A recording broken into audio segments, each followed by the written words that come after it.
उस कुलदेवी देवता की, उस इष्ट की तरंगे आती हैं तो भगत रहता है जिसके ऊपर सवारी आ रही है उसका सर घूमने लगता है। और जब वो सर घूमने लगता है तो लोग कहते भाई माता आ गई, या वो जोर से पुकारता जय नारसिंह,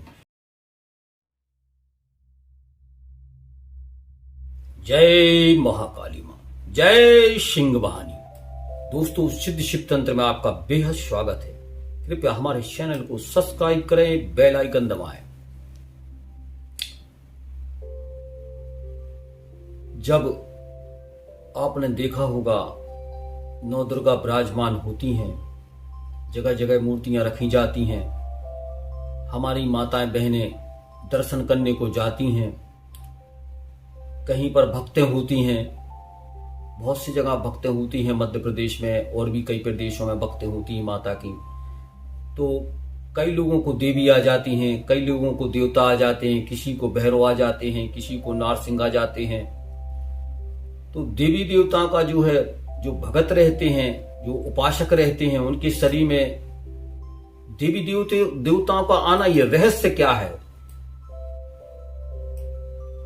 देवी देवता का भगत के शरीर में आना क्या रहस्य है, क्या चीज है? आज का विज्ञान सोचता है क्या है। जहां तक थोड़ी बहुत मेरे को जानकारी मैं आपको आज बता रहा हूं, देवताओं का शरीर जो होता है वह अग्नि तत्व प्रधान होता है, और इंसान का जो शरीर होता है वो जो जल तत्व प्रधान होता है। दूसरी चीज बताऊंगा आपको। कहते हैं भाई देवी आ रहे, उनको भाव आ रहे। भाव का अर्थ होता है मन में आने वाले अपने इष्ट के प्रति विचार। जब इष्ट का कोई ध्यान करता है और उस इष्ट देवी या देवता की तरंगें उसके मन में उठने लगती हैं, होता क्या है कि जब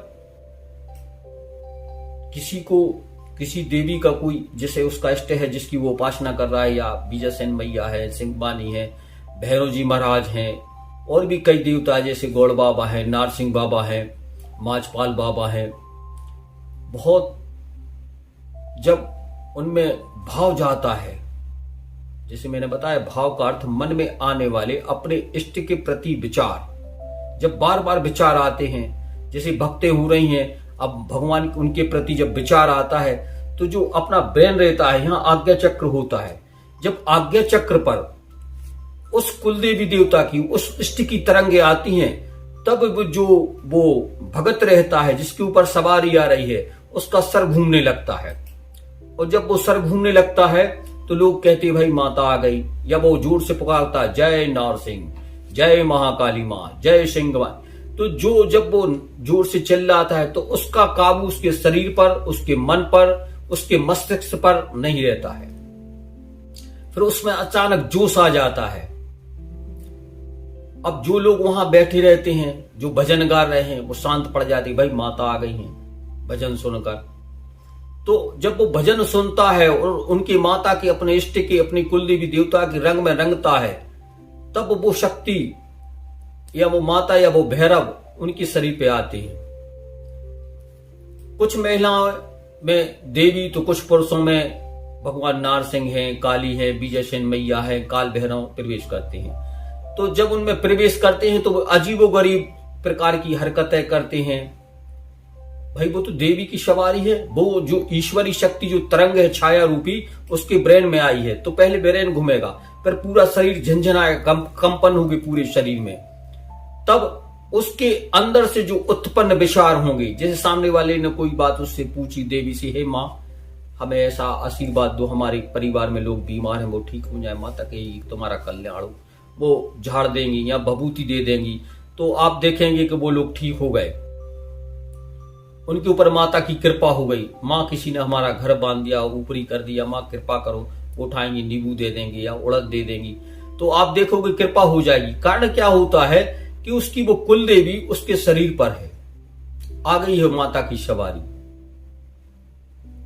तो आपने देखा होगा कभी कभी उसका जुनून इतना ज्यादा कभी कभी बढ़ जाता है कि वो, कई लोग ऐसे रहते हैं कि भाई वो बाने रहते हैं त्रिशूल, वो यहां से छेद देते, यहां से निकाल देते, उनको दर्द नहीं होता। क्यों नहीं होता दर्द? इसलिए नहीं होता है कि उनके ऊपर जो है किसी और की सवारी है। अभी वो जो उनके अंदर जो बाना लगाया है, जो उनके ऊपर शक्ति है, इसलिए उनका जो दर्द का प्रभाव नहीं हो रहा उनके ऊपर, क्योंकि शक्ति दूसरी है। आपने देखा होगा पांव में पावड़ी पहने कीले रहती हैं, पांव में पावड़ी पहना देते हैं कांटों की, फिर वो चलते हैं तो उनको दर्द नहीं होता, उनको चुभती नहीं है। क्यों नहीं चुभती? कि उसके ऊपर शक्ति है, कोई देव शक्ति है। भाई वो किसी भी रूप में हो सकती, छोटे रूप में, कम रूप में, क्या होता, इतना बड़ा, इतनी विचित्र, इतनी पावरफुल शक्ति है तो पूर्ण रूप में तो वो आएगी नहीं, लेकिन छोटी से सूक्ष्म रूप में भी आने पर वो सारे कार्य कर देती हैं आदि शक्ति। जुबान पर देखते हैं कपूर जला के आरती करते, कुछ लोग हाथ पे लेके आरती करते, तो वो हद से ज्यादा जो है उनमें जो है माता के प्रति भाव पैदा हो जाता है। और होता क्या है, जो इर्द गिर्द लोग बैठे रहते हैं, जयकारा करते हैं, तो आपने देखा होगा तो आप पहचान नहीं पाते कि भाई इसमें माता का तत्व है या देवता का है। भाई ये भाव से रहता है। आपके अंदर क्या भाव है अपने इष्ट के प्रति, अपने कुल देवता के प्रति, या जहां वो स्थान बना, जैसे भैरव जी का स्थान बना है या दुर्गा जी का स्थान बना है या नरसिंह भगवान का या ठाकुर बाबा का स्थान है, तो जो वो वहां इष्ट जो स्थान पे बैठा है वो शक्ति वहीं से आएगी, वो आज्ञा चक्र पे जाके टकराएगी। अब जैसे आज्ञा चक्र पर टकराएगी तो वो बेसुध हो जाएगा, जिसको सवारी आ रही है बेसुध हो जाएगा। फिर लोग उससे पूछेंगे, फिर जो जिस इष्ट का मंदिर है या चबूतरा है, स्थान है, वो जो देवता है उसके ऊपर कृपा करता है और लोगों की समस्याओं का निदान होता है, उनकी इच्छाएं पूर्ण होती हैं। तो ये रहस्य अनंत है, ये साधनाएं अनंत है, देवता अनंत हैं। जैसे मैंने पहले कहा, देवता का शरीर अग्नि तत्व प्रधान होता है, मनुष्य का शरीर जल तत्व प्रधान होता है।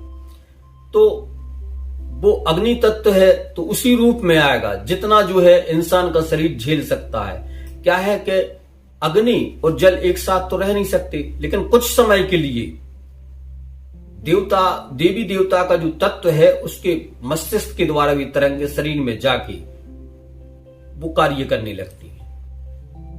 माता आप पर कृपा करे, दया करे। जो हमसे थोड़ा बहुत जानकारी जो थी मैं आपके सामने दी, और आपकी कुलदेवी आप पर दया करे, भगवान भैरव जी आप पर दया करे, हनुमान जी महाराज आप पर दया करे, माँ बीजासेन मैया दया करे, माँ सिंहवानी दया करें, सारी कुल देवी देवता आप लोगों पर दया करें। आपके गुरु आपके ऊपर कृपा करें। आपके गुरु लोगों को मेरा नमन। आप सभी लोगों का बहुत बहुत आभार। जय माता।